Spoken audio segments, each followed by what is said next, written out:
Okay, next please. The slide before about the degraded mangrove in Indonesia, it is reported that between 1970 and 2001, close to half of Indonesia mangrove forests were destroyed. As reported by Professor Daniel Murdiarso, mangrove deforestation in Indonesia result in a loss of 190 million metric tons of carbon dioxide. Currently, only about 30% of mangrove forests in Indonesia considered in a good condition, meaning that the rest of 70% is in critical condition. So that is the problem. Next slide.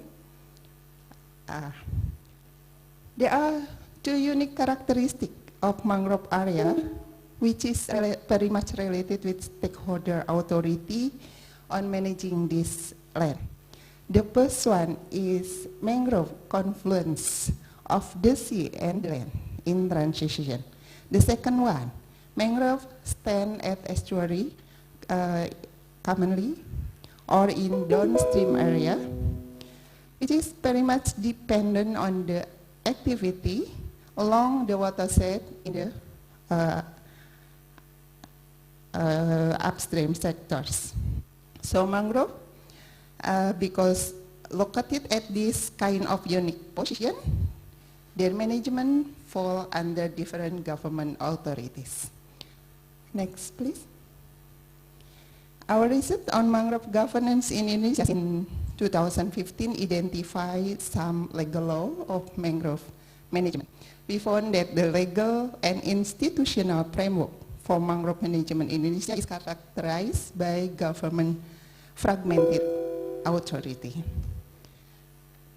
I can tell four among others is the first stakeholder, we can say Ministry of Environment and Forestry, who holds the authority of mangrove protection in general and mangrove management if situated in state forest area. In the rest area, which is we call as APL, area penggunaan lain, the authority fall to the local government, Ministry of Agrarian, Special Planning Affairs, or National Land Agency, who responsible to implement the tenure right of mangrove as well as the special planning in mangrove zone. Many mangrove forests are located in coastal area and small island, but the Ministry of Forestry also usually designated that area as state forest. So as a result, forestry law and coastal and small island law are competing each other in the same jurisdiction. Other cases also show that forestry planning and coastal management planning to some extent do not in harmony with regional and spatial plans. So next. Based on that problem, we all think to have one national strategy on mangrove ecosystem management. Due to overlapping authority and regulation as the greatest problem of mangrove management in Indonesia, we issued the national strategy. This aims to improve coordination across sectoral, regulatory, and institutional framework, which is regulated by a presidential regulation number 73. The main objective of this regulation is to set up the coordination among different ministries and between central as well as local government. The vision of this strategy is to achieve sustainable mangrove management to support community welfare with the 5 main missions as stated in that slide. Next, please. So we come to the implementation of this national strategy on the ground. The implementing of national strategy of mangrove ecosystem management experiencing in a long process for move on to the next step, because that's only the guidance, global guidance, very global. we need to establish further detailed policy, strategy, and program. On the ground within the Ministry of Forestry, we have facing constraint that the authority of bureaucracy on mangrove management experiencing in the lower organization level, which used to be an echelon 3 level, this lower into the subsection. It is very much related with the personal, human resource, and budget allocation to support mangrove management. But on the other hand, we still also another DG who responsible for mangrove management in conservation, which is now held by the Director of Essential Ecosystem.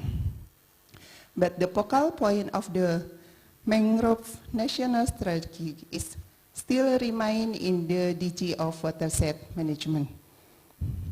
So they are the stakeholder who has responsibility to establish in developing a action plan in the detail. They struggle to have the legal umbrella to that action plan. I know that the key informant, our key informant from the Ministry of Environment and Forestry, telling us that 5 years waiting for the process of derivative regulation from the national strategy. And finally, in 2017, in the next slide, please, the Minister of Coordination of Economy issued a regulation number 4/2017. This slide illustrated the content of the regulation, which consists of 4 main areas, namely ecological aspect, social, economic, institutional, and law enforcement. It means that there are 4 areas need to be considered as the topic of program development.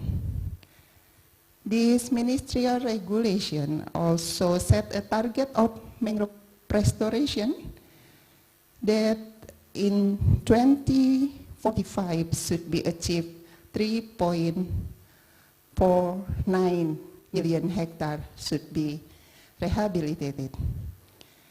This regulation is guidelines that should be following up by each stakeholder by establishing the action plan from each unit. Next slide, please. Based on our study, there are some challenges needed to be highlighted in the implementation of the strategy of mangrove management.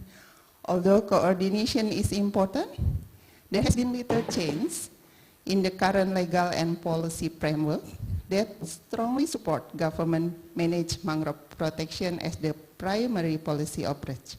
As a result, the law gives less flexibility for the application of other devolved government arrangements, such as cross-management or community management.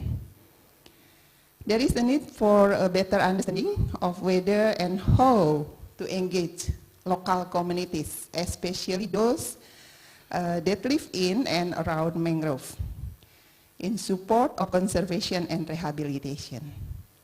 Establishing an evidence base of how government and institutions influence mangrove use and management will provide a sounder basis for developing guiding policies and practice. We have also facing another new challenge that today we all discussing about. It is blue carbon mainstreaming. It is because the importance of coastal blue carbon has gained significant attention from the international community regarding its role in climate change mitigation and adaptation.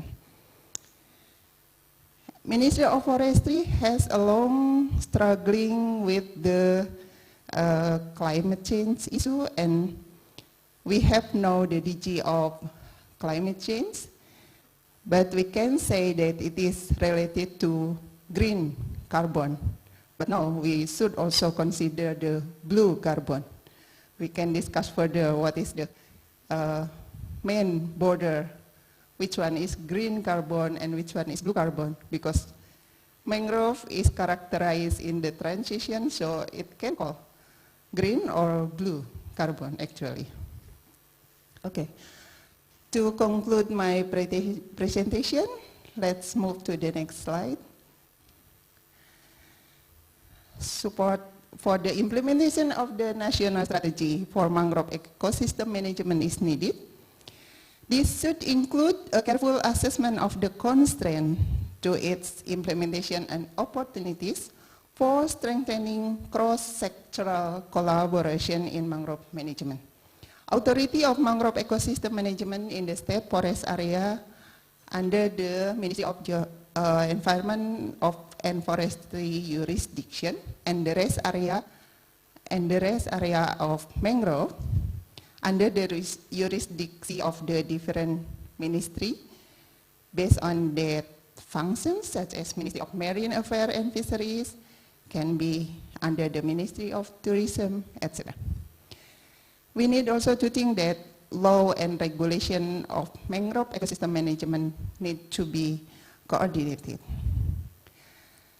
I would like to propose one provocative idea that should we need to think about the mangrove restoration agency, as it is analog with BRG, Peatland Restoration Agency, to make all the stakeholder can be coordinating better. Okay, thank you. Good afternoon.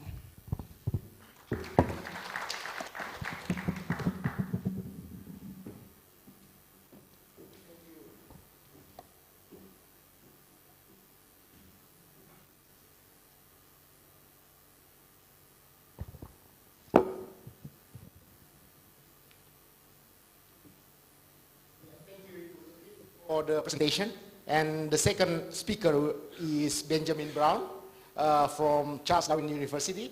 He will present low-hanging fruit or red herring, identifying bottlenecks and opportunities which determine mangrove forest landscape rehabilitation opportunity in Indonesia. Benjamin, the time is yours. How much time? 8 minutes, please. I don't think I've ever done anything in 8 minutes. Okay, I'll try to go fast. Good afternoon. I changed the title of my talk after also being shifted into this session. And this is all the first time I'm presenting this information. It's a trial, so there will be some errors. I apologize for those beforehand. I'm changing the title. We're going to talk about social and governance considerations underpinning mangrove forest landscape restoration opportunity in Indonesia. Next. Do I have one? Oh, okay, like that. So very briefly, I'll talk a little bit about deforestation in Indonesia, an assessment that took place called ROAM, or Mekar in Bahasa Indonesia, a little bit about social analysis and policy and governance analysis, and then a diagnostic that was multi-stakeholder about institutional readiness before concluding. Next. This is a mangrove landscape in Gorontalo, Indonesia. In 1994, the pink area is mangroves. That's about 8,000 hectares of mangroves. Next. By 2015, it's reduced to 3,000 hectares of mangroves. The left side of this area that is now blue is a nature reserve, Cagar Alam, strict nature reserve. The right side is now a different management unit I'll talk about later. It used to be Hutan Lindung, and now it's a KPH, an integrated forest management unit. So we lost 5,000 hectares of mangroves in just this one area, and there's some data up there. Next. This is what it looks like on the ground. So a strict nature reserve, it should have the highest degree of protection in Indonesia. And it's just continually, even this year, being converted to aquaculture ponds by transmigrant communities who are facilitated in some way by local stakeholders, including government. Next. I also, in this presentation, quickly talk about Demak in Central Java, where we work on a project with Wetlands International and some other actors. Demak, the landscape is sinking. You can see coastal erosion in this map, and this is how people are living now. These people had to leave their house, and mangroves took over their house. And people are usually underwater 1 to 2 weeks per month now. Next. So this, there's a project with many institutions called ROAM. It's launched by IUCN and the World Resource Institute, and it's used to assess restoration opportunity at the landscape level, so forest landscape restoration. I think it's related to the Global Landscape Forum, which is co-sponsoring this event. And today I'm going to talk a little about opportunity mapping and also a little about this red, green, yellow light, Bangjo, yeah? Abang Hijau, the diagnostic here. Next. After 1 year in Gorontalo, the stakeholders, fish farmers, government, and some NGOs and University of Gorontalo, were doing some field study, assessment, research, and developed restoration opportunity maps. And these are the maps. In Gorontalo, they developed 3 scenarios. The first scenario is very conservative. I wish I had a pointer or a laser. No laser? It's okay. Anyone? Nah. Only a very thin, the dark green is the restoration opportunity. And this is only 133 hectares of opportunity. Oh, the slide is wrong. Sorry. I messed up the slide. It's 133 hectares of restoration opportunity in this conservative scenario, which is 2.5% of the degraded landscape. Next. Next slide. Yeah. The second scenario was more restoration. The light green areas were added as restoration areas, and this was represented a total of 1,367 hectares of restoration, about 25% of the degraded landscape. Next, and the final scenario, next. The final scenario is full restoration of the nature reserve and partial restoration of the integrated forest management unit, more than half the landscape to be restored, and that's about 3,000 hectares. But the stakeholders were only brave enough to really commit to the conservative scenario, not the middle scenario or this full restoration scenario. Eventually this got adopted by Bapeda, the local planning agency, for implementation over a longer time period, and not scenarios but phases of restoration. Next. In Demak, 12,000, there used to be 13,000 hectares of mangroves in Demak. Now there's 1,000, a little less than 1,000. So there's 12,000 hectares of opportunity in Demak for restoration, but after a year of opportunity assessment, only 0.4% of the degraded landscape is identified for restoration. That's 50 hectares. So only 50 hectares of real opportunity from a biophysical standpoint and a social standpoint in a very large landscape, so very low opportunity. And in this project, this is actually going to take place. It'll be implemented by a program called Building with Nature, led by Wetlands International. There's also these blue little polygons in this map are not areas for restoration, but areas for aquaculture restoration, so fixing the aquaculture ponds. And that outnumbered the area to be restored with forest quite a bit, like 5 to 1, something like that. Next. Okay, so in some other papers and chapters, I talk a lot about the biophysical opportunity for restoration. Thank you. But here I'm going to really quickly go through social and policy and governance factors underpinning restoration opportunity. So next, it's better just to go into the slides. The first thing was after long interviews in focus group discussions with fish farmers in each landscape, in Tanjung Panjang, in Gorontalo, and Demak. I'm not sure how this works. It's okay. Some discourses were revealed. This is social science, yeah? So 22 focus group discussions, and these discourses appeared. We were here first in Tanjung Panjang, they say. These are fish farmers from South Sulawesi, and we don't know the boundaries of this nature reserve. There was a discourse of complicity. It's not just us, but government and other stakeholders facilitated this landscape conversion. Number 3, we like mangroves. See, we're planting them. They're planting mangroves on the dike walls, and that's to them is indicating they like mangroves. 4 was we aren't going anywhere.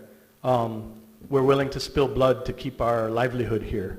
5, we'll stay just a little longer. And what is a little longer? Some said 5 years, some said 20 years. And they said when we're rich and we're older, our kids will want to be doctors and lawyers. They won't want to be fish farmers. It's hard work and it's no good. And the 6th one was we require compensation if we're going to move for an alternative livelihood. Makes a lot of sense. In Demak, the discourse was slightly different. They want compensation as well.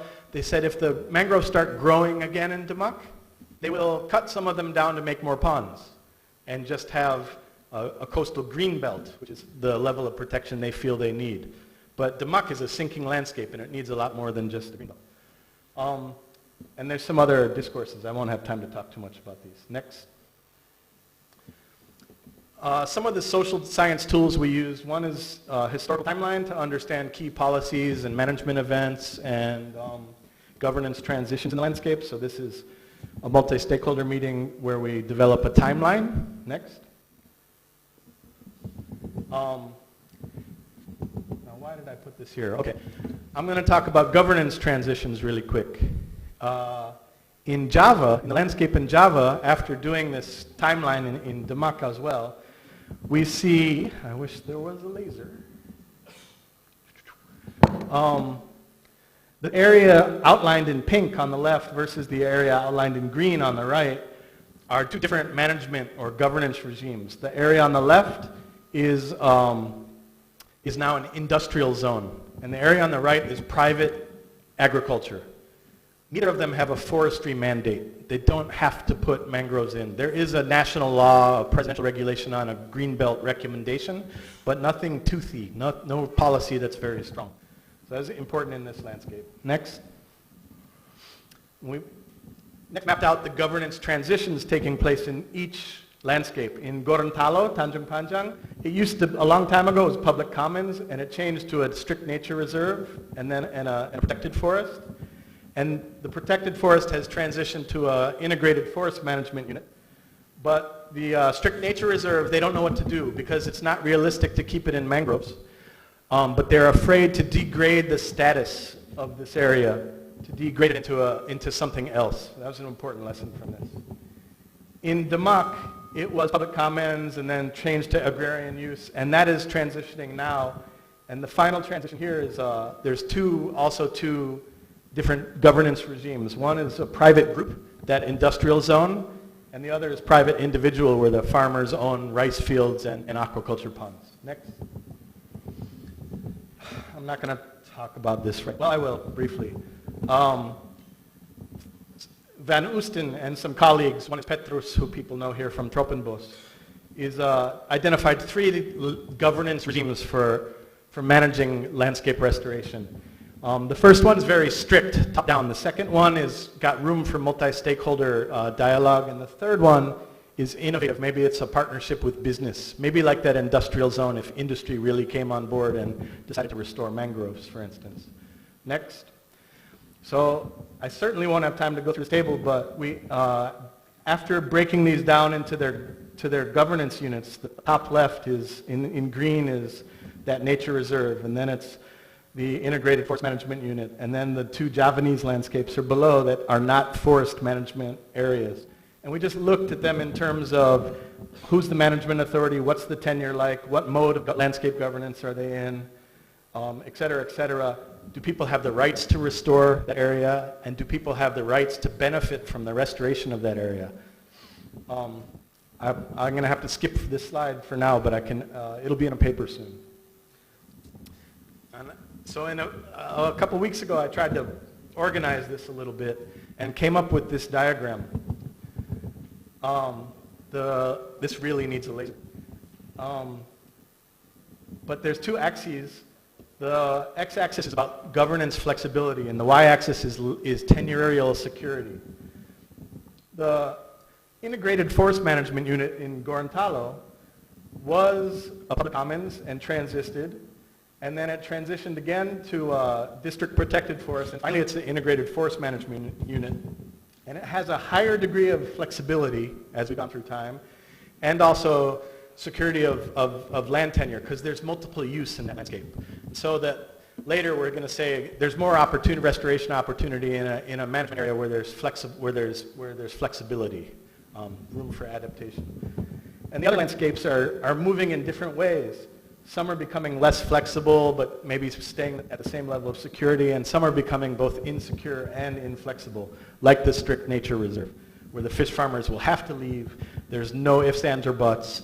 And right now, though, if we try to attempt restoration in that area, conflict will ensue, because the management agency, BKSDA, and the fish farmers can't quite see eye to eye on some kind of compromise that will enable restoration, but also alternative use. Sorry I'm going through this fast. I didn't think we'd only have 8 minutes to present. Finally, as part of this Rome process, we got stakeholders together in a room all throughout the year, about 4 times, from many agencies. We did stakeholder analysis first to pick who was in the room, and they represented about 25 institutions in each landscape, and went through this diagnostic tool called a Diagnostic of Institutional Readiness, based on 3 themes: motivating factors, enabling factors, and implementational factors. And people self-graded how ready do they think they are to undertake mangrove forest landscape restoration. And this is from Tanjung Panjang in Gorontalo. Stakeholders felt largely that they were ready. If your factors are in place, they're green. If they're partially in place, they're yellow. And if they're not in place, they're red.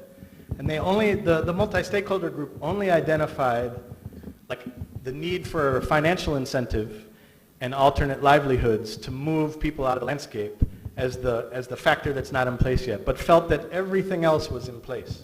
And so I think this warrants a bit more analysis to untangle how ready actually are the institutions of Indonesia to undertake mangrove forest landscape restoration.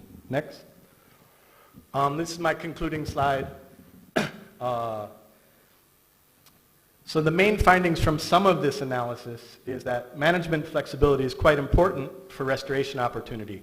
The landscape with the most opportunity was also the most flexible governance regime in this survey. It was important to have a forestry mandate.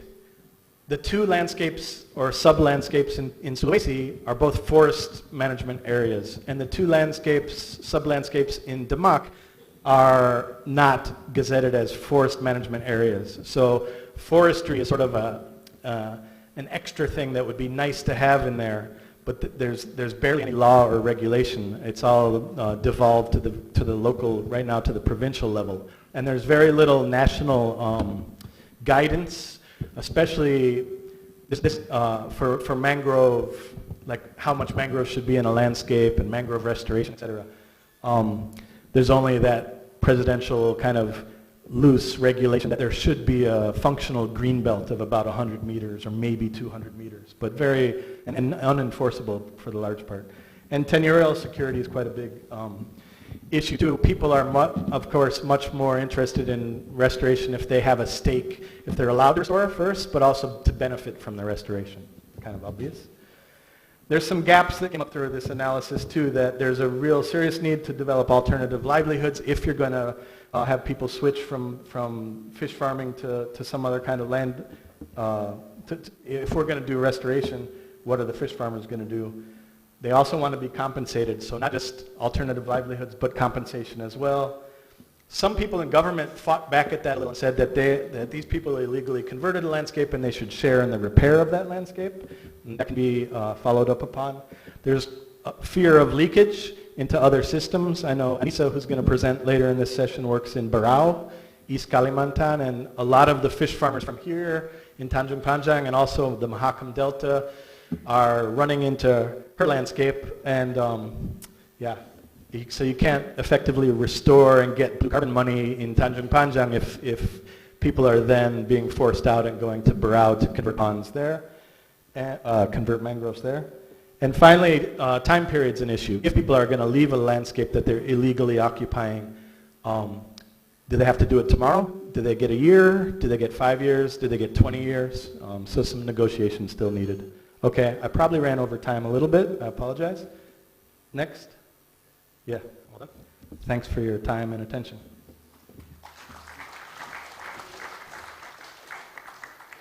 Thank you very much for this invaluable presentation.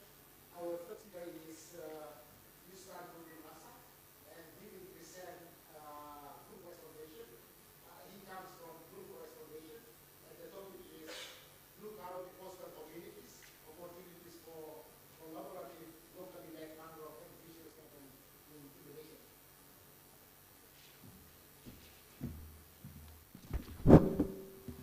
Bismillahirrahmanirrahim. Assalamualaikum warahmatullahi wabarakatuh. Good afternoon, everybody. I will present. Excuse me.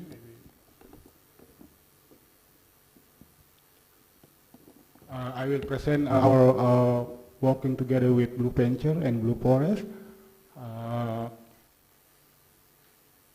Blue Carbon and community. We wait for the presentation.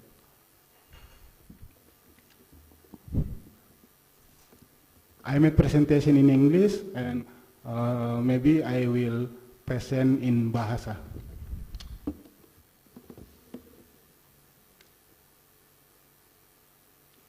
Ya, jadi yang akan saya presentasikan adalah asesmen kami di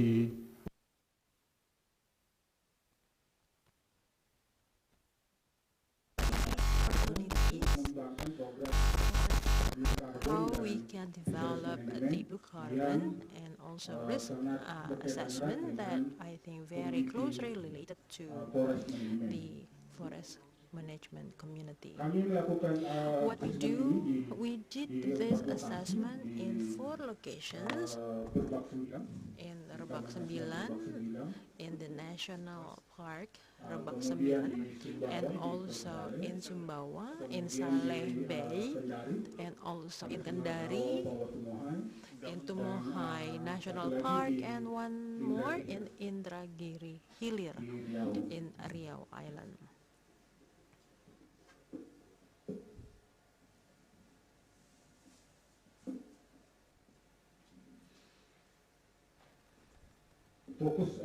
So the focus of this assessment is we want to identify whether there are opportunities to develop the blue carbon project and risk assessment in those locations.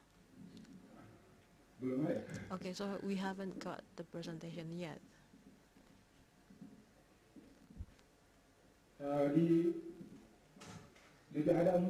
So there are 4 things that underlie our work in this assessment, and also we have the willingness to see the potentials, the opportunity to develop the potentials, working with the local community to have this local initiative. We want to see whether we can develop risk assessment management there. And the third one, whether there's an opportunity to find out problems among the community to develop any community health issues. And 4 is how community-based mangrove management can be done. So I'll just then continue without my presentation because of course we have a very limited time until 3 o'clock, so I will try to describe what I wrote on in my presentation without having it displayed to all of you. So the methodology that we develop in this assessment is more on the FGD with the local community. So we went to the village and then having discussion with them, talk about their problems, and then we have this FGD with the community, talking about the existing problems, and conducting an analysis with the related stakeholders and to see whether they have an interest to develop program related to blue carbon and whether there are opportunities for joint collaboration. And then we also combine between the social and ecological method, and our focus is how we can promote, whether there are any potential of restoration in our study sites. And there's an interesting element. These 4 locations have different characteristics. In Rebak 9, the area is so vast and the threat is so little. In this area, the authority of the national park is very strong. So what happened is that the community in Rebak 9 really doesn't have the ownership, and they are frustrated because they don't have the control over the resources in that area. Therefore, there are so many issues there. And if you take a look, especially in Dusun 9, the community, they don't manage their resources. There are so many health issues, there are so many rubbish, there are narcotic problems in Dusun 9, because first, they don't have any power over their own resources, and then also the total power held by the National Park Authority. So what we can do in this location is how we can encourage discussion with the authority, with the local community, so that there would be a community-based management together with the National Park management. And then the potential for fisheries in that location is very rich, but the fish then are sold to Bangka Island. This is another huge fisheries production center in Indonesia. And in Indragiri Hilir, it has a quite different characteristic. This is a former logging concession area. And once the logging company move out, there's a continuous threat. There are so many illegal loggings happened, which are conducted by the community themselves.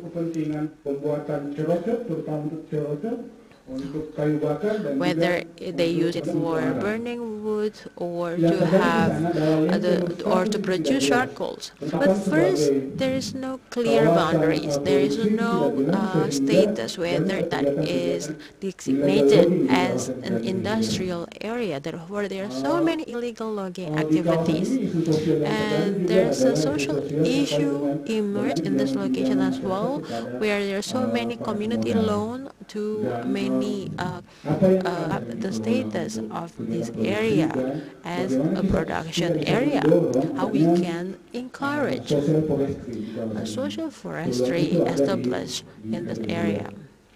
The last area is Tomohai National Park. I'm sorry, I still have one more location, the Saleh Bay. But anyway, the Tomohai National Park has different characteristics with Rebak Sembilan.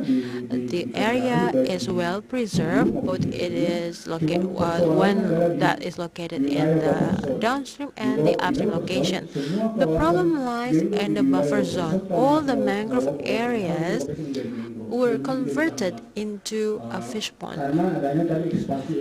Well, due to the expansion by the fish farmers from the south area, and due to that conversion, there's a reduction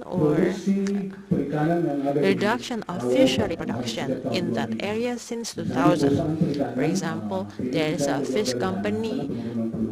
There are many fish companies who then move out from that area because the fish has been depleted. And what also happened is about the management. The management in Tomohai National Park has various issues regarding the status of this forest.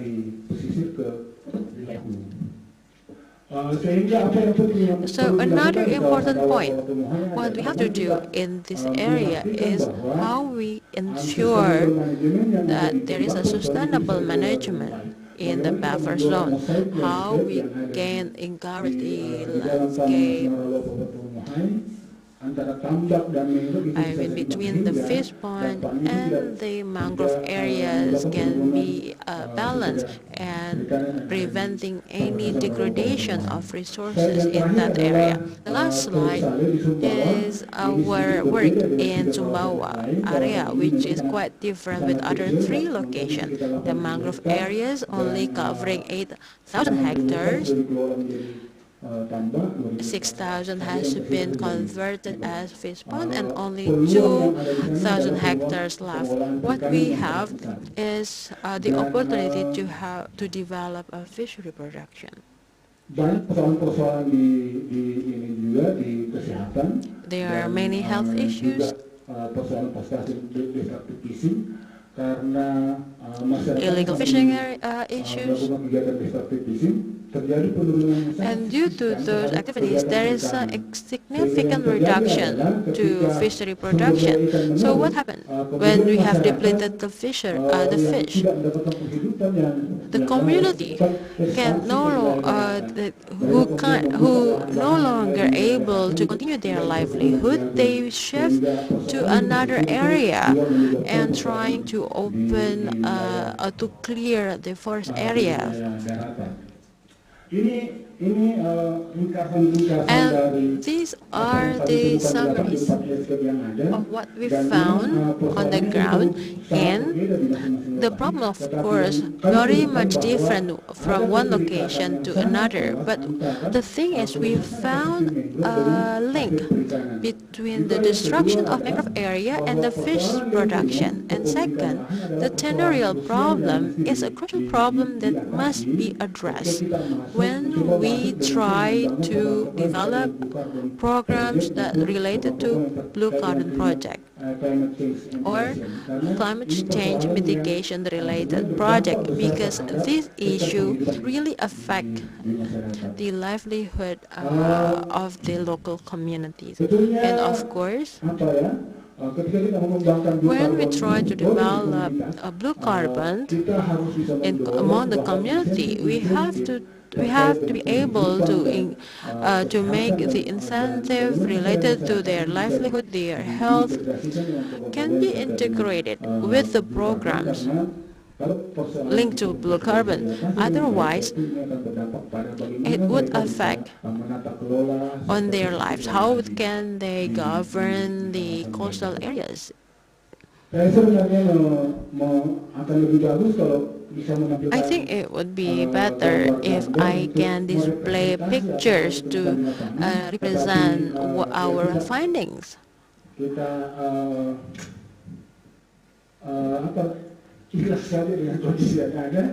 I will just accept these conditions.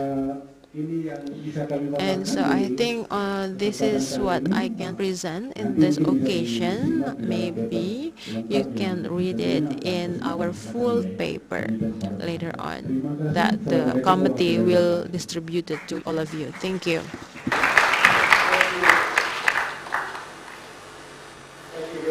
For the valuable presentation by Yusra from for case studies from various.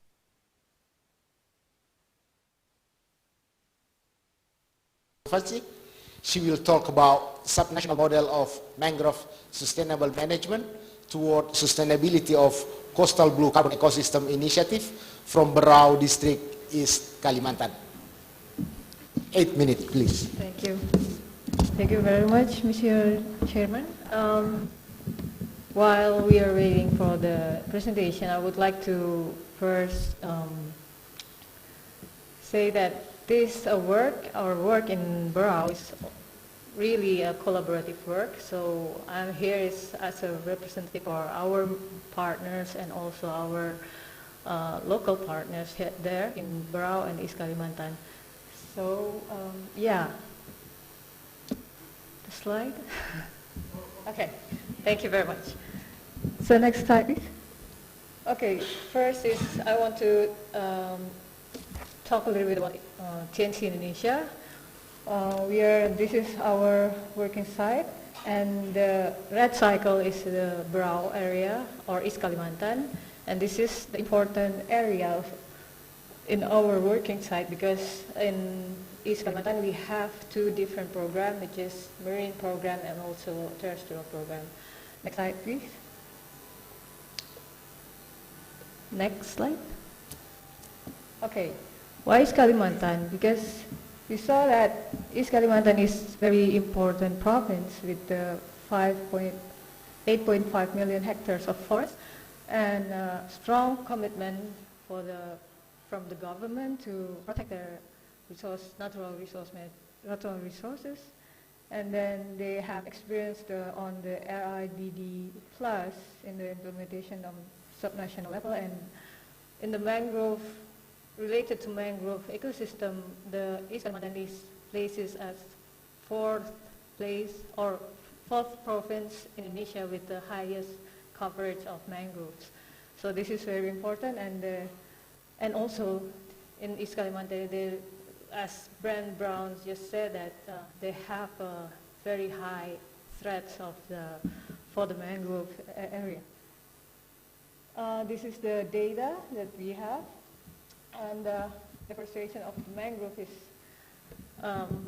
around 30,000 hectares, which is mean that 2,500 hectares per year. Next slide. Well, this is the visual of the mangroves area in East Kalimantan. There's still pristine, and then we have this proboscis monkey, which is endemic in East Kalimantan, and this is very important as well. And also the NIFPA along the riverside of the coastline. Next slide. So this is the threat. We saw this, the shrimp aquaculture or fish pond is also happening in East Kalimantan. This is really a big business in the Mahakam Delta, actually, especially. And we saw from our first preliminary survey that most of the farmer in Mahakam Delta is going to Berau Delta as their expansion. So therefore, we thought that it is really important to work in Berau to protect the mangrove or the existing mangrove before it's too late and become converted to shrimp pond. And also the palm oil is also the other threats.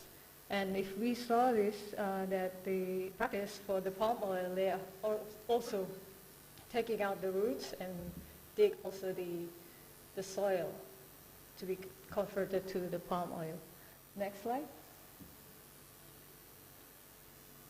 Okay.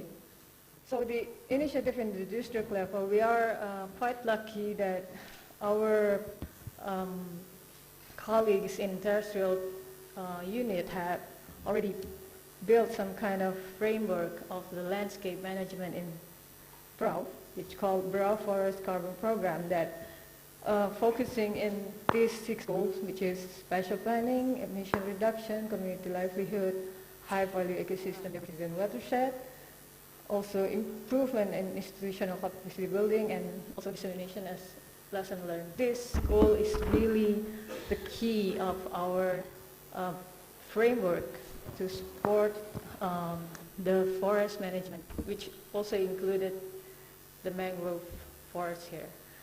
For the mangrove, we kind of first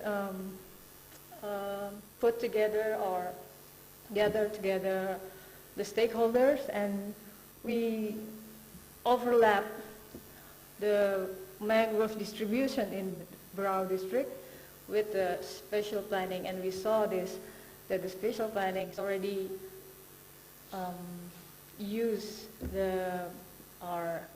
it's not really compatible for the land use is not compatible with the mangrove coverage or mangrove distribution. We can see this, that most of the mangrove distribution is allowed to become the fisheries, forest production, forest settlement, plantation, and other land use. Next slide. We also trying to identify which stakeholders will be involved in mangrove management in the geographical distribution, who's working where. Therefore, we can try to coordinate better. So, for example, TNT will work on the one part, and then the other NGOs or other partners will work in the other part. And this is looks like it's already a lot of coverage, but there's plenty of village which is still not being facilitated. And that's also become our homework, how our initiative could become or also replicated in other villages. Next slide. Okay, so scaling up to the provincial level, why mangrove is important for the East Kalimantan? Because East Kalimantan also included in the Forest Carbon Partnership Facility is one of the framework from the World Bank, and in cooperation with Indonesian government to work on the emission reduction incentive. And the East Kalimantan is the one and only province who included in this framework. Therefore,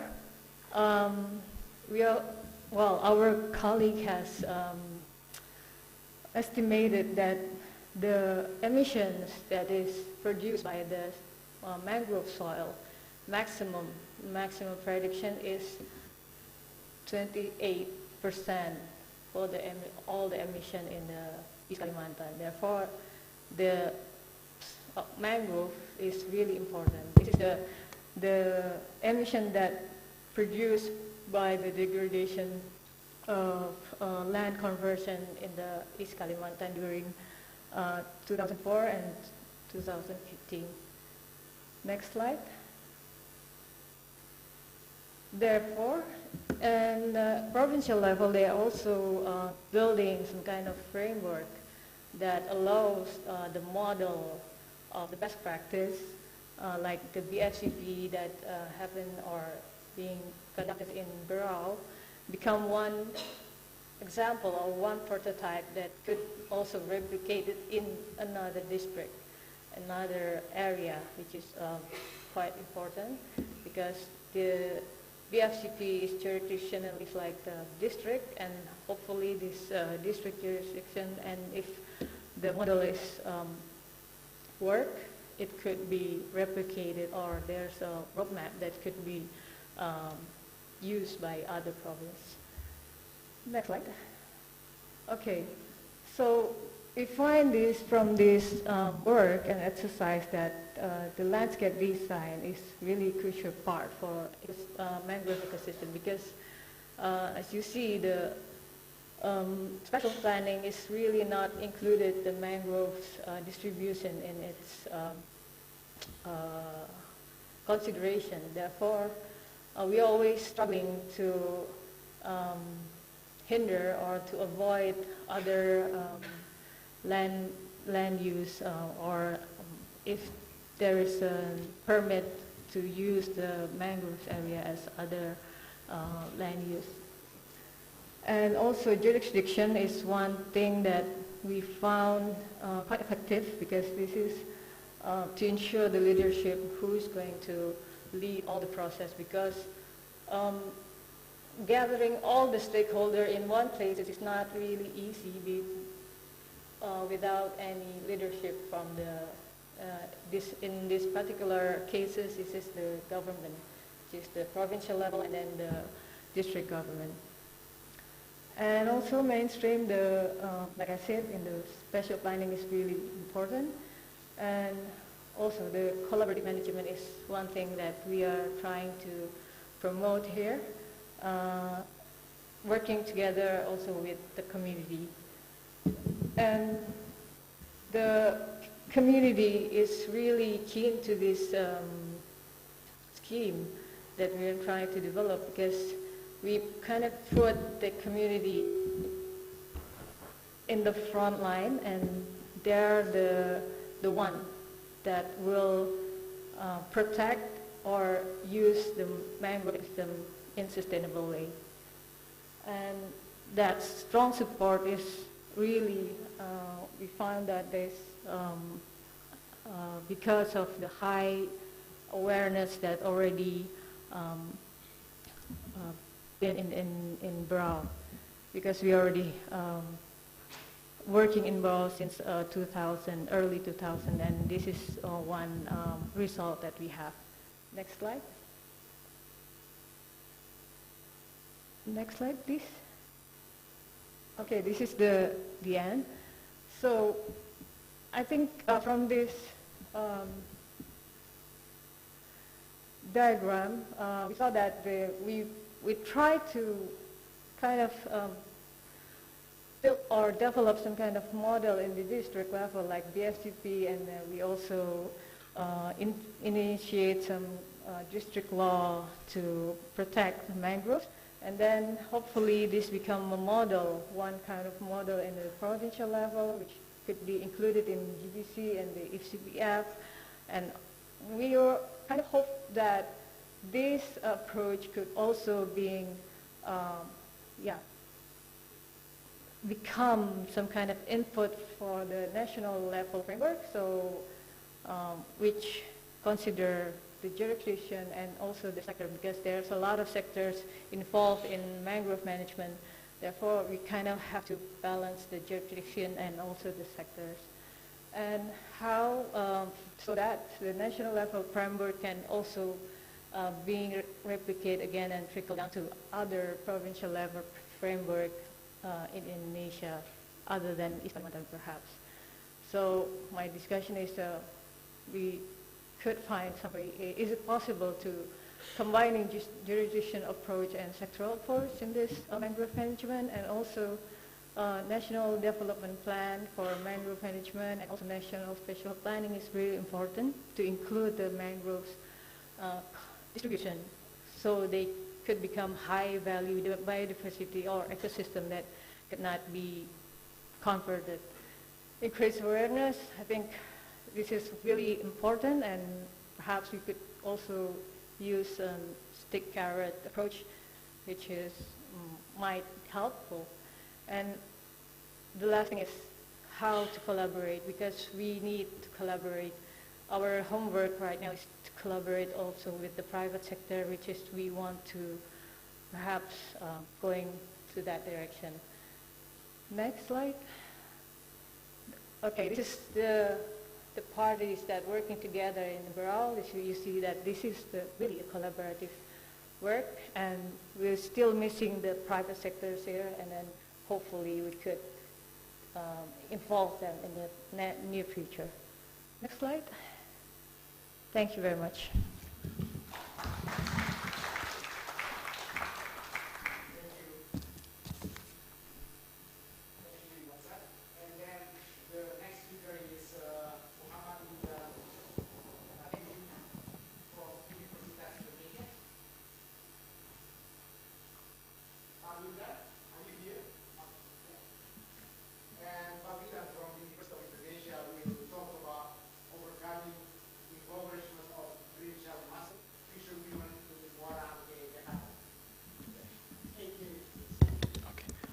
So, good afternoon, everyone.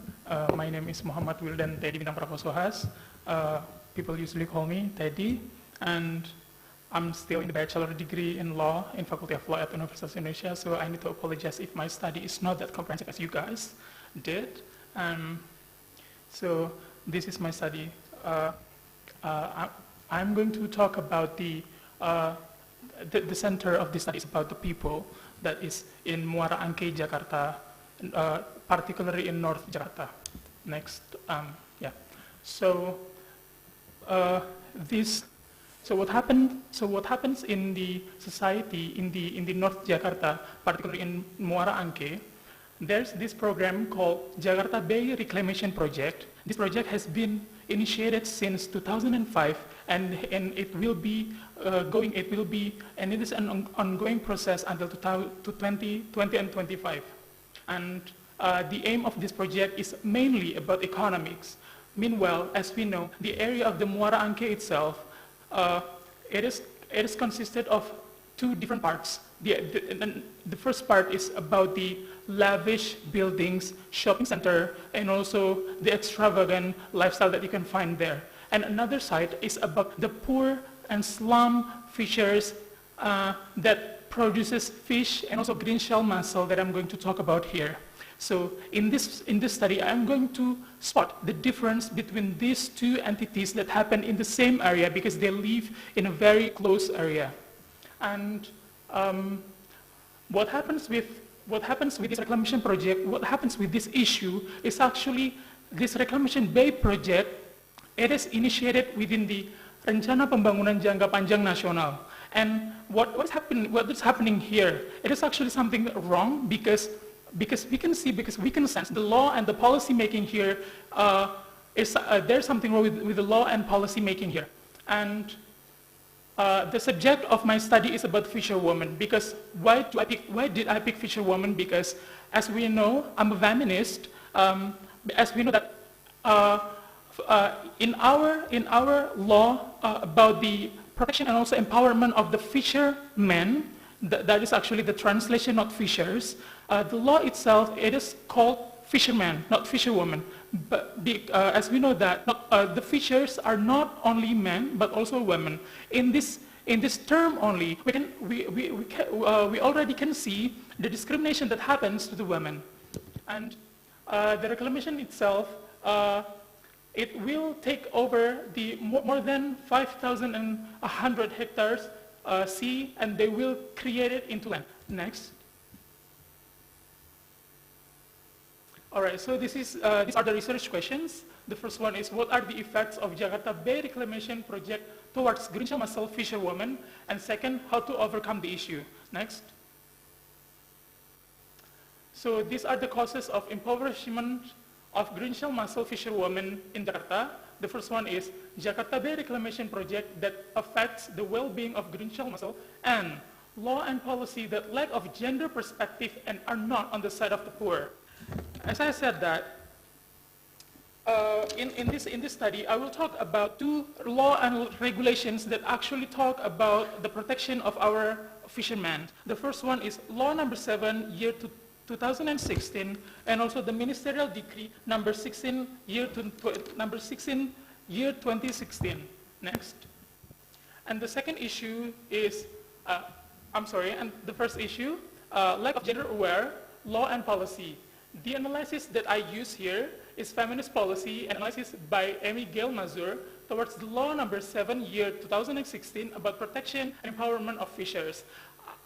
here I'm trying to create a change. Instead of I'm following the path of our lawmakers by using the fishermen, I'm trying to create something that more gender neutral. I'm trying to create fishers instead of fishermen.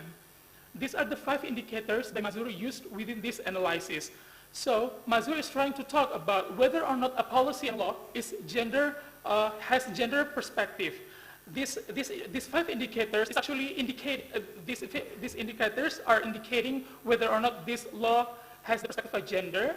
And the law number 7, year 2016, this law is only saying yes to the point number 4, which is equal policy for women and men, but this law and policy does not support the idea of the points from the number 1, 2, 3, and 5, which we can see that law and the policy that happens in Indonesia, moreover the lawmakers, they are not having or embracing the idea of law and gender perspective.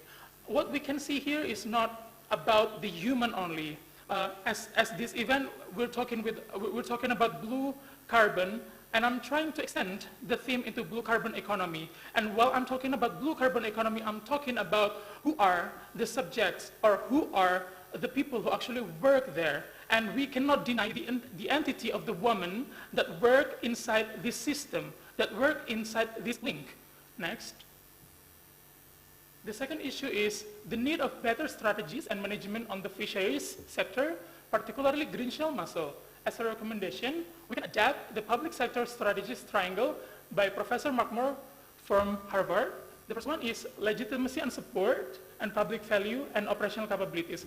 What are the meaning of these three items? These are usually used by the private sector, where the corporate they're trying to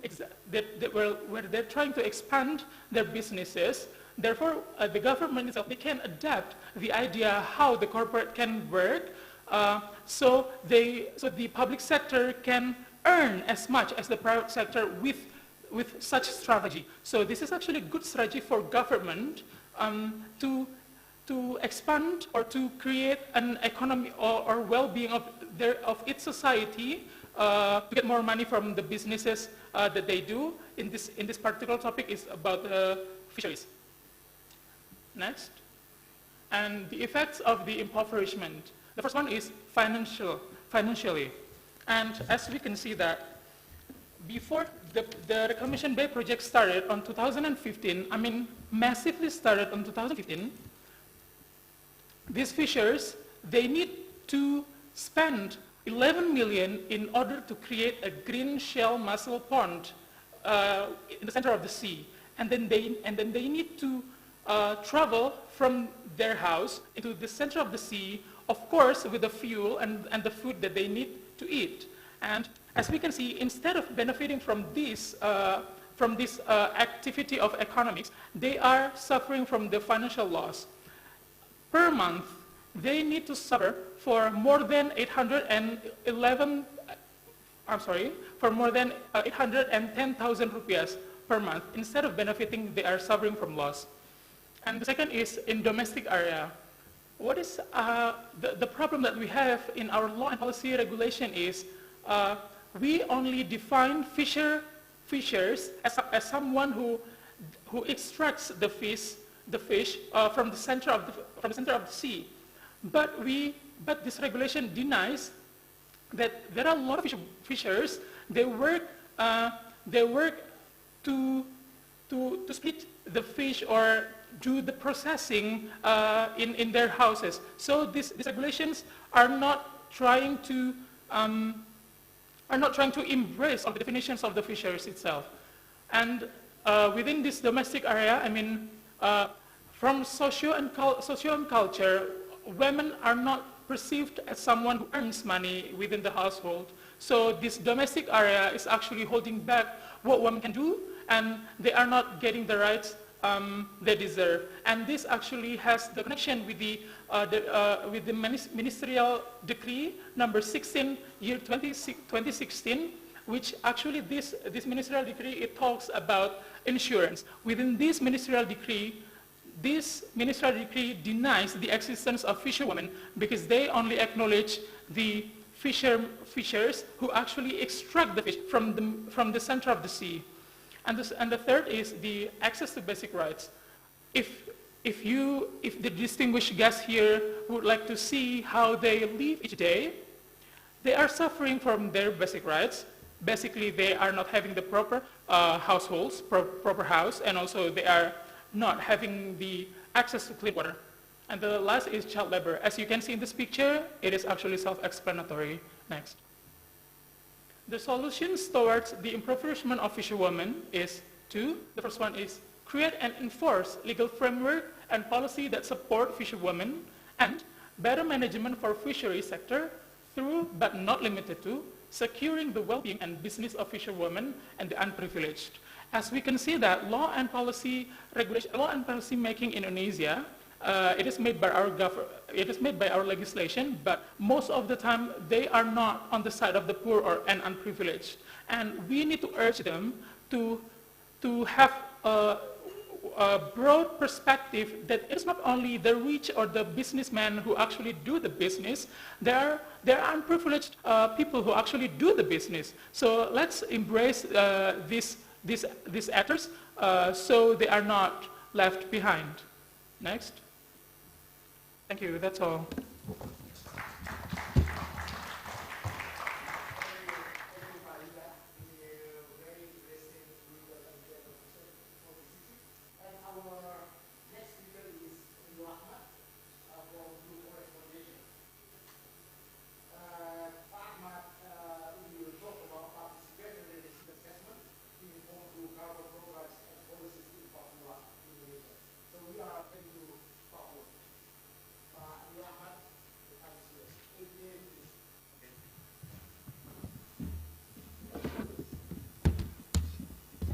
Thank you. Bismillah, Assalamualaikum warahmatullahi wabarakatuh. Selamat siang semuanya. Good afternoon. Here I want to share our experience in doing program called USA Lestari, that program supported by USA. And what I will share is about what we do in the first year of the program, that we not do action at all with the focal community, but we develop the resilient assessment to understand the system. In village, 10 villages, we do the research in the 10 villages because we seen the village as a system. Maybe better if we look at the slide. Next. Sorry, I forget to introduce myself. My name is Rio. I'm from Blue Forest. Sorry, Blue Forest is like dominating this session, but we're trying the best to share our experience. This is about where we're working in mangrove and swamp forest landscape in district of Mimika and Asmat in South Papua, in Papua province. It has 570,000 hectares of mangroves, and it's about 2 million actually between Mimika and Asmat for the swamp forest. So it's very large potential. And in there, next slide. Next slide. In the indigenous people in this Asmat district live indigenous people called Asmat tribes. They use very wisely the mangroves. Next slide. Catching the crab, catching the tambelo. Tambelo is one of mollusks, and you can eat directly if you found in the decay trees. Next. And also they use in the swamp forest sagu as a rice there, and fish. Next. And also they use for culture ceremony. they use mangroves there to build, just only mangrove to build the traditional house. Next. And some threat of the mangroves there. We found actually there's less management in that's superior mangrove. We know with that large, it's become second largest after Sundarban mangroves, but actually it's less managed and have a lot of threat. Basically, the threat is come from from government that gave permission, gave a license to do forest clearing there, to oil palm, or from the mining, and some illegal logging from local government. But we found the best management practices come from community that live about 100 years there. Next is referred to Youth Study Program. Youth Study Program is consortium working there with Tetra Tech leader, and also Blue Forest joined there, and WWF also joined there to work with two goals: reduce GHG emission and protecting the biodiversity. And we, to get the goal, we do in extract strategy, and we more focus on sustainable landscape governance and co-management, collaborative management with stakeholders in Papua, especially Mimika and Asmat. Next. Here we, when we do the program, we implement, before the Youth Study, there's a program called Youth Effects that have built the foundation of the program. So we not start from the zero, but we already have like mangrove management plan, integrated mangrove management plan that we develop to other assessment. And we seen the village is as a system composed of parts that related to each other. How to know and understand the village? We do it with the resilient assessment, and we saw the village is there is like one village can village community can reach until like 100,000 hectares between mangroves and swamp forests to use the natural resource.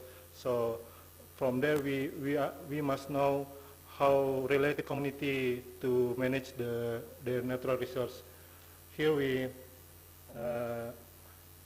make resource building, and we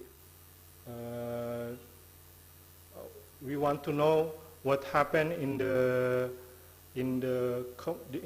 system in the village, the status of the social or economic or ecological condition, and when we found some things, the status of the system, we built the scenario to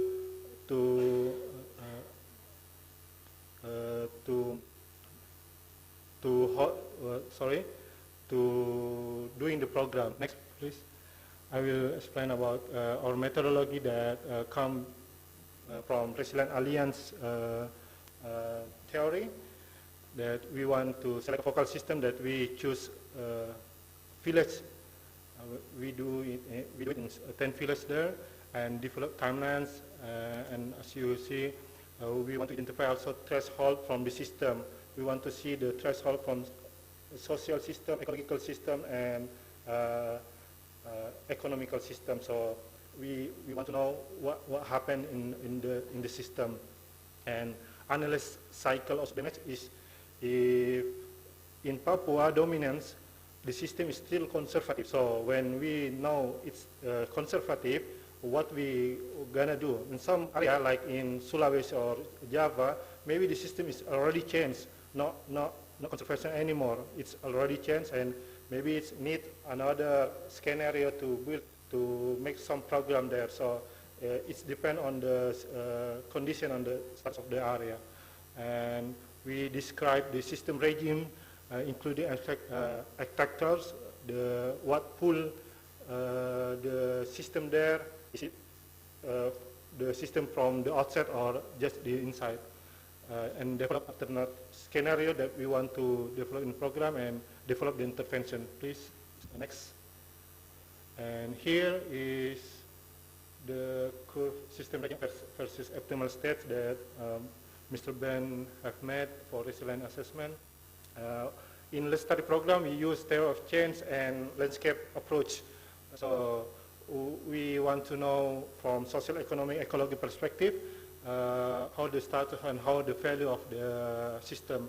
And when we know its landscape is change from outside factors, we want to know what's the impact from the regime. So we want to know the threshold point from each village that happened in Mimika and Asmat. So we want to know action without reflection, or reflection without action is dangerous, because sometimes we don't know. We have money, we have a lot of programs and attack Papua with their conservative people. Sometimes it makes the people more more poor, more tidak berdaya, more not resilient. So we want to know what happened in the system, and then we put the scenario. Next, please. Here, what we get in 10 villages that dominant, most of them is a conservative condition. So we just need intervention like enhancement and building resilience, not introduce more alternative livelihood or else, but just like close to their habit, not introduce some new and make difference a lot, because there's changes, there's will be changes so fast if we do it. So we develop some actions from the intervention strategy. We do it in 10 villages in Mimika and Asmat, and let's study just more focus in conservative village, because it's less intervention and less money for sure, because we do not want to make the people change too fast. We want to make there is more enhancements in what they do right now. Next. Here what we already do and still going. We develop now the collaborative management with community, build the regulation in village, and learn what they can do with the resources that they have. We support them to make traditional map, traditional management, natural resource map, and also we help them to arrange to make the profile of their natural resource. Maybe that's all, and it helps the program to make a better better scenario in Papua community. Maybe that's all. Thank you for listening. Assalamualaikum warahmatullahi wabarakatuh. Selamat siang. Yeah, thank you, Pak Rio Ahmad, for this interesting experience and stories from Papua. And our last speaker is Hendra Yusran Siri from the Ministry of Marine and Fisheries. He will talk about challenges and opportunities of blue carbon implementation in Indonesia. Pak Yusran. Pak Hendra Yusran. Thank you very much. Assalamualaikum warahmatullahi wabarakatuh. Bismillahirrahmanirrahim. Thank you for the opportunity to invite me for presenting what we have challenged in terms of the implementation of blue carbon policy in Indonesia.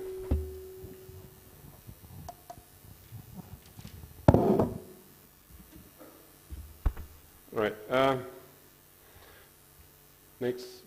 I think it's what we are agreeing in the ministry that the blue carbon is a new emerging concept that's starting from the black carbon or brown carbon as well as the green carbon.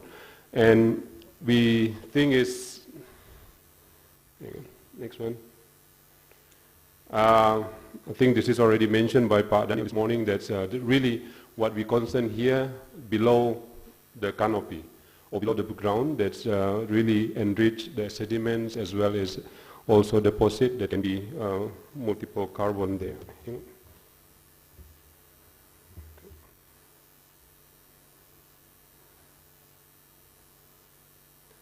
Right.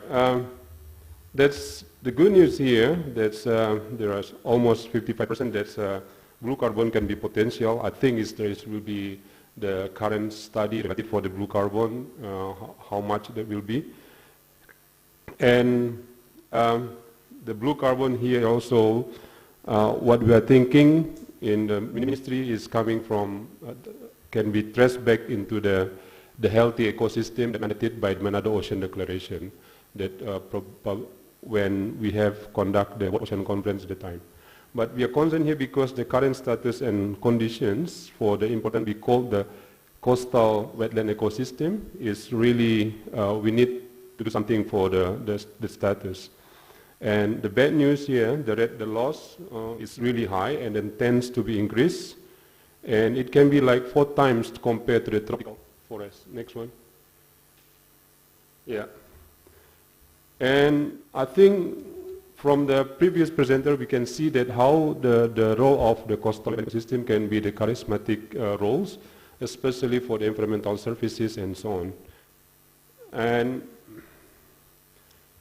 this is some observation that we are thinking about the blue carbon in terms of the policy implementation. First, this is related to the ecosystem services, how we deal with the currently and continuous land changes, especially in the convergence challenges.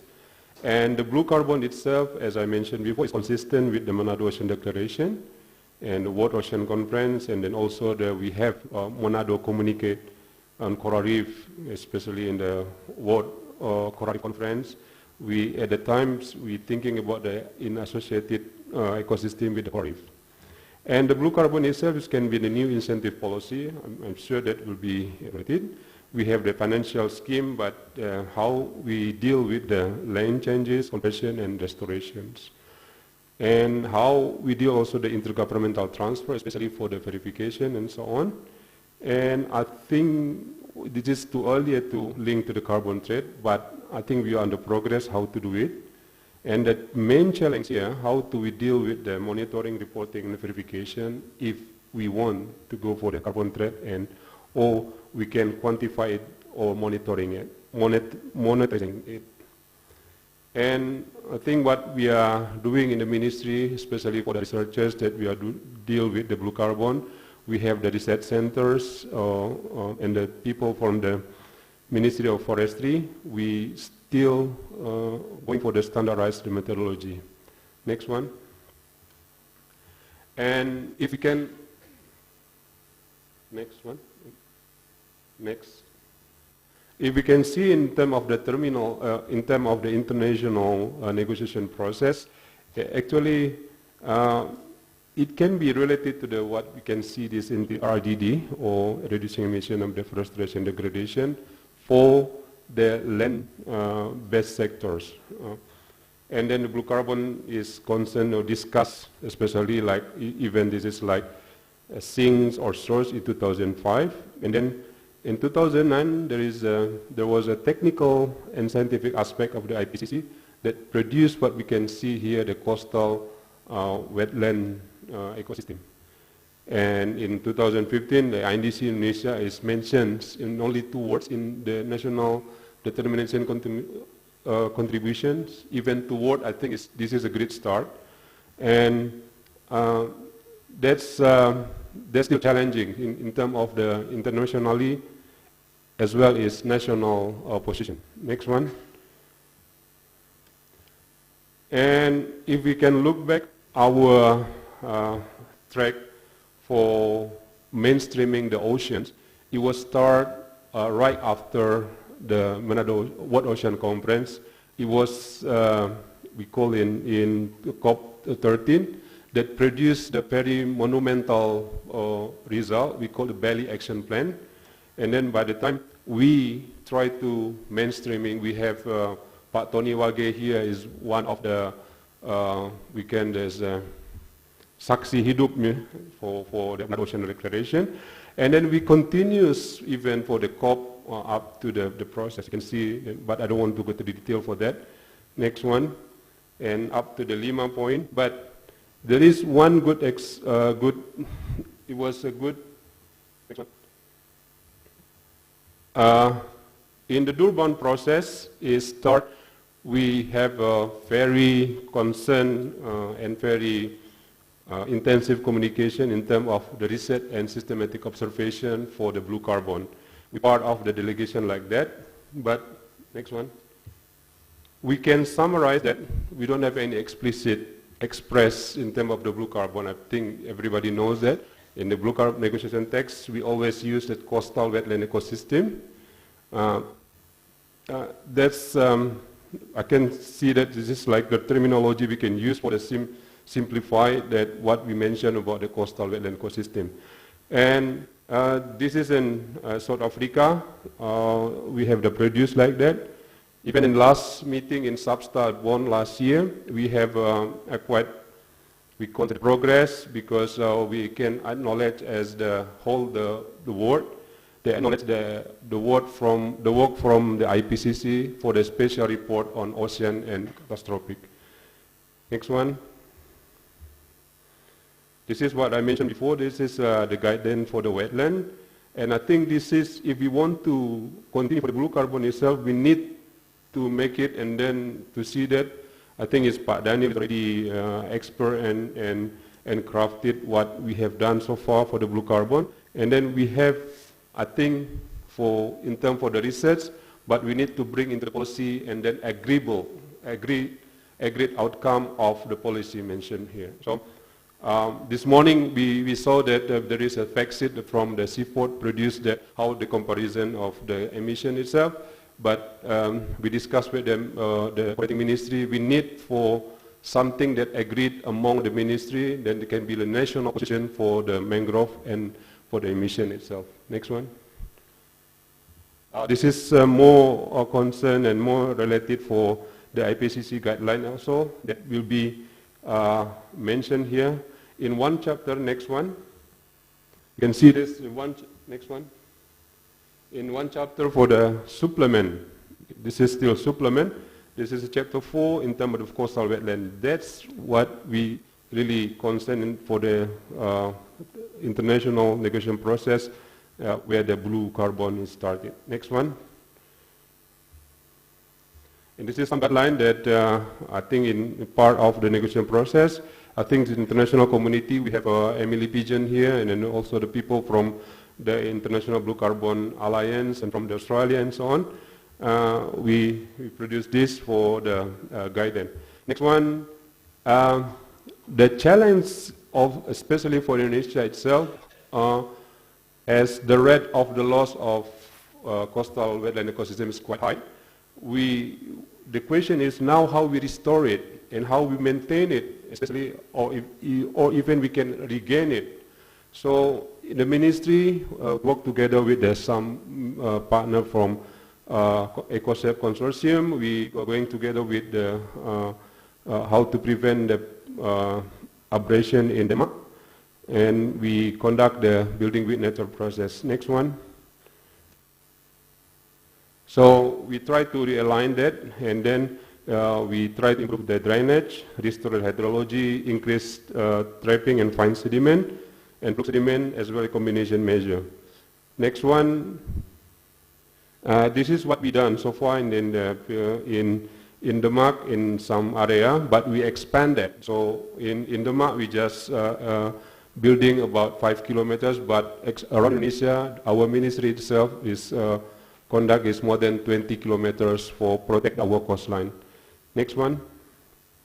This is what we mentioned here for the how we restore it. In terms of building in nature, we try to building with nature.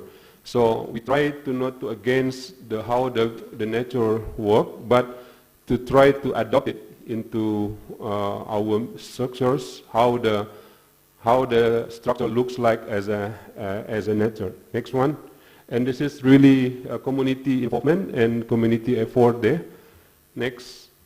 And we also conduct, like for the sandy beach, we provide what we call this prolonged geotextile bag. This is more like how we regain the sediment, especially the sandy beach, to protect the connection. And it can be also additional structures to reduce the what do you call this, wave and so on from the coastline. Next one, this is some kind of what we structure for the sandy beach. Next one. Next one. And you can see that we also put, like in Cirebon, what we are measuring here. So we conduct the problem like this, so to address the problem like that. But again, as Pa Daniel this morning mentioned, that's one of the big enemy for the mangrove, especially in Cirebon, is the plastic. Sometimes we cannot find a good spot for skip the plastic. Next one. We do it some like how we promote the community for replanting that. So tomorrow there will be in high level. Our DG probably will express then or will inform you. But for this time being, I would like to inform that we have already planted for about 6.8 million mangrove, especially 4 million in north coast of Java and 2.6 around Indonesia. And then also we have a 400,000 for the coastal wetland, for the coastal vegetation. And we have also, next one, increased our awareness through the CIFOR program we call the Gita Laut. Gita Laut means Gerakan Cinta Laut. So how we love the sea and then how we also maintain the sea. Last week our minister launched the program we call the Pandu Laut Nusantara. That's all together with the celebrity, and then I think is our actress here, Prita Laura, part of the movement itself. Next one. And I think, and then I'm sure that our researchers still conduct what we call this in situ observations. I think we have several spots regarding how to measure the seagrass meadow, mangrove, and all things. What we need here, how we combine it with we have some college there in the middle row that you can ask later on. Next one. And the other challenge is, as we think, is the numbers of, is really worried numbers for us, because we have at least every year we lost almost 2,000 hectares our coastline, and then we deal with about 420 kilometers of the coastal erosion around Indonesia. And then the natural restoration is like half of that, and then we have to deal more than half of the natural restoration. So that's why we need something, how to protect our coastline. What we did, like a structural hybrid, I've presented before. Next one. And this is also regarding that the mangrove itself is really the alarming rate for us, the deforestation itself, and then because of the coastal storm, industrialization, and then urbanization itself. Next. So we have also the program that mentioned in Nawacita, the restoration of north coast of Java. That one part of our president portfolio. Why north coast of Java? Because this is really, in terms of economics, is really link east and west, and then bring all the related good material and raw material come up with the or the material that can be used later on or consumable by the people. And then it's also, you can see that Java is really populated. It's very high populated island in Indonesia, so we deal with that. And the problem is 1/3 of the coastline is vulnerable because of people, most people living in the coastal area. And then can be affected by the 3 million people there. And sorry. Our economic loss probably declined for 2.2 billion US dollar per year. And that can be lost our economic growth by at least 2% if we combat it. Next one. And then there's the conditions of the north coast of Java. You can see that we have the eroded coastal area by each province, and then also the eroded coastline by the province. Still, central of Java is the really eroded coastline in Indonesia. Next one. And then also the mangrove itself is tried to reducing every year because of the next one. So you can see that if we can by provincial, our data mentioned like this. Again, the data it can be also, we need to dialogue to mention here. We have one data and one map, but we need to put more how we update the data about the coastal wetland ecosystem itself. Next one.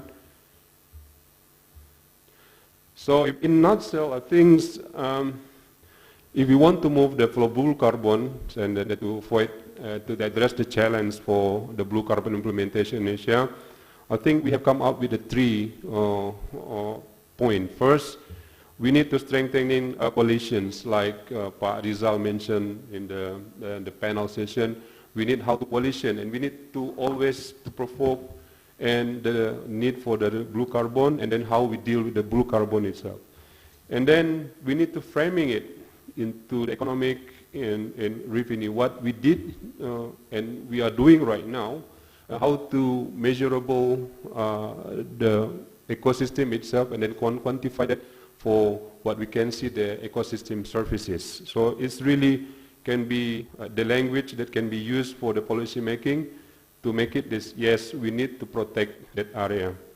And then, of course, we need for strengthening our methodology. And this is still, I think, is the take-home message for us, especially for our researchers and then for our ministry researchers as well as the other researchers, how we strengthen the methodology and then we come up with the agreed methodology. So by having this 3 point, this conclusion, I would like to get the time to mention that we will have our ocean conference. Next one, please. We have the our ocean conference that will be conducted in Bali in this October. What special for the our ocean conference is commitment. So we would like to invite the people from the forum to show your commitment and then to make it the commitment, then implementation the commitment into our conference that will be held in October, 29 up to 30. And the themes right now is our ocean, our legacy. So by having that, I would like to conclude my presentation and then thank you very much for your attention. Thank you. Yeah, thank you very much, Pa Hendra. It is a very interesting presentation from our 7 speakers. Unfortunately, we ran out of time, and therefore I encourage you to continue our discussion, our engagement during the afternoon break.